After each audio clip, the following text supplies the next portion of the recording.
All right, Ben, you have spent a significant amount of time in Hong Kong within the past 2 months, correct?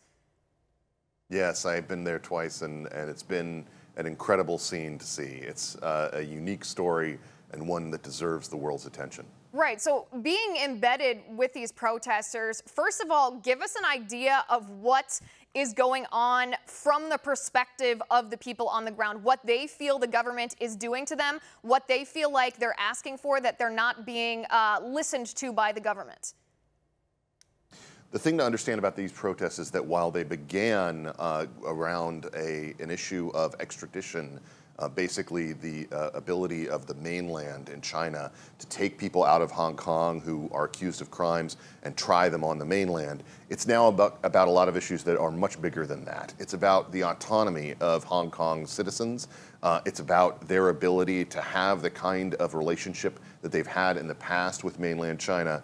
And it's about a confrontation between the priorities of Beijing and the priorities of a lot of younger workers and students and the like who view themselves as being at risk to losing the kind of freedoms that their parents enjoyed.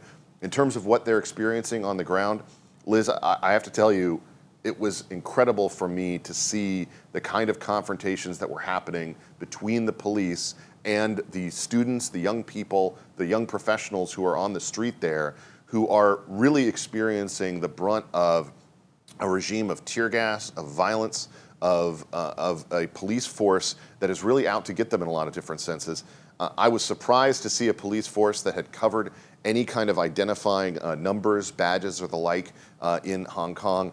When I first was trying to take pictures of the various officers who were on the street, one of them would slap the camera that was on the side of his shoulder, and it would put out a strobe light so that you could not actually take a picture of their faces. They were wearing masks, and all of this gives the government plausible deniability. So if you take footage of them beating someone in the street or something along those lines, they can say, we don't know who that officer is. It's an incredible thing that's happening in a city of more than 7 million people. And the people who've been fighting against it, the students and the like, have really been confronting one of the most violent things that we've seen in China since Tiananmen Square.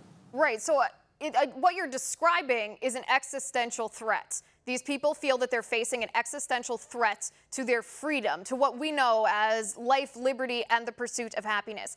Obviously, this is at the behest of the communist regime in mainland China. There's no question about that. But who are the individuals in the Hong Kong government who are essentially acting as the tools of the communist regime?